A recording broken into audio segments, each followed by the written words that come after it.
Attention, SSS members!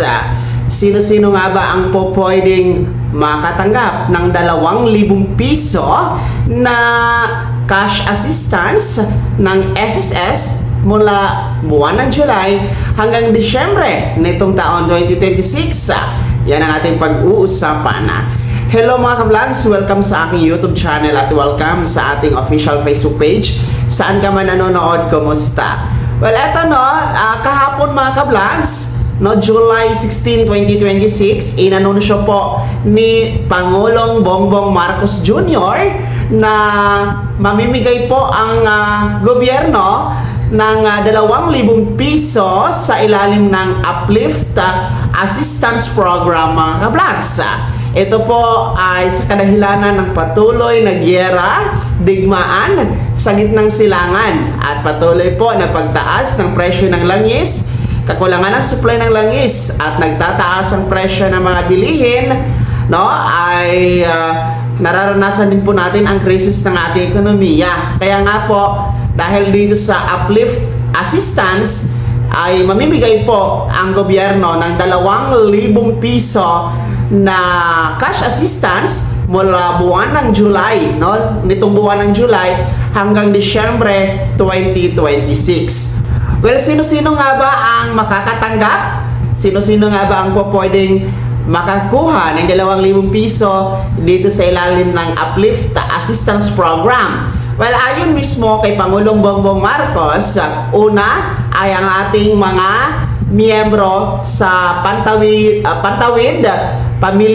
Pilipinong Pamilya Program mga ka-vlogs o yung 4Ps. So ang mga 4Ps beneficiaries, automatic po sila na makakatanggap ng 2,000 piso sa ilalim ng Uplift Assistance Program.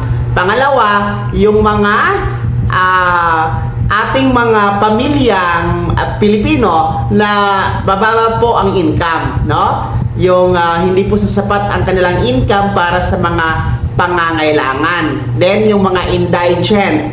And then dito naman sa mga miyembro ng SSS, sila po yung mga naitala na SSS na nasa low income mga ka-vlogs o mababa po ang income. So kayo po mga SSS members, kapag mababa po ang income ninyo, ay maaari kayong maka-avail ng 2,000 piso na ito, sa ilalim ng Uplift Assistance Program.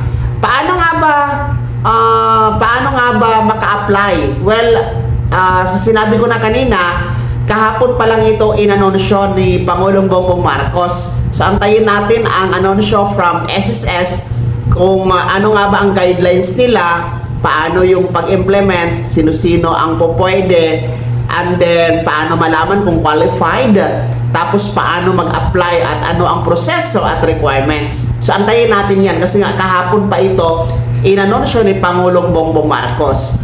Well, makikinabang talaga dito yung mga nasa low income, mababa ang income. Well, anyway, makikita naman yan sa system ni SSS kasi nakabase yan sa contribution natin, pero yung mga malalaki na po ang income, matataas naman ang income, hindi talaga makakasama dito. So in short, yung mga malalaki ang contribution, yung mga malalaki ang pensyon na tinatanggap, hindi na po talaga kayo makakasama. Only sa mga low income, yung walang-wala po. Okay? So, kahit pa paano, patuloy ang programa ng gobyerno, katulad nito, ang Uplift Assistance Program, na umaalalay sa ating mga ka-vlogs, sa gitna pa rin tayo ng krisis ng ekonomiya, mga ka-vlogs. So, 2,000 piso ito, malaking tulong para sa inyong mga pangangailangan, pambili ng pagkain, pambili ng gamot, pagpapacheck up, at iba pa.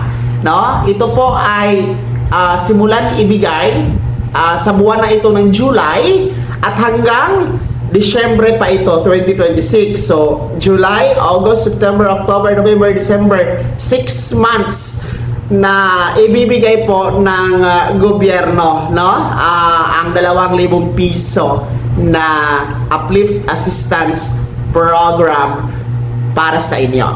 So magandang balita ito, kaya antabayanan niyo po ang mga updates, no? Hinggil nga po sa guidelines ni SSS, paano mag-apply, mga requirements, criteria, no?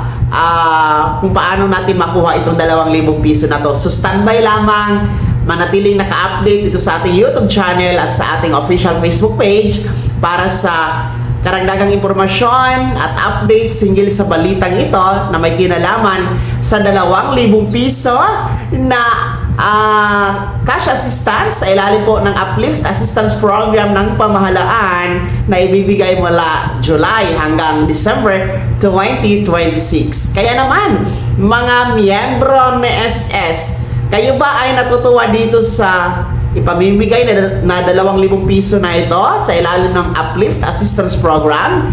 No? Sino sa inyo dito yung mga low income? Pakikomento sa comment section na nasa baba. Maraming salamat sa pagtutok. God bless. Mag-ingat mga ka-vlogs.